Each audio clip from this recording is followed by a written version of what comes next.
そんなにじゃれつかないでよね。ここで遊ぼうよ。いや僕じゃなくてこれ僕じゃなくてこの人間が乗ってるもので遊ぼうって言ってんの。なんだこれ。いやあらくるくる回るよ。面白い。ちょっとかじってみよう。硬い。じゃあさ僕この上行ってみるからいい？何があるのかな。ワクワクしちゃう。楽しみだ。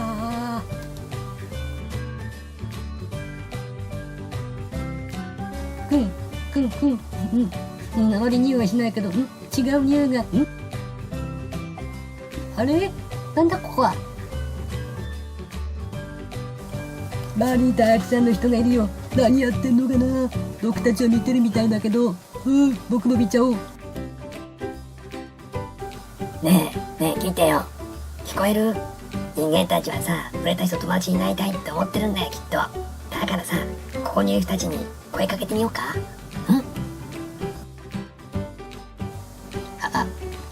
こんにちは。ねえねえ、こんにちはって言ってんの。こっち見てよ。ねえねえ、僕の見てよ。こんにちは。もう怖くないからこっち見て。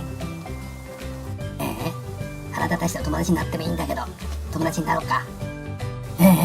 このドア開けてお願い。遊ぼうよ。遊ぼう。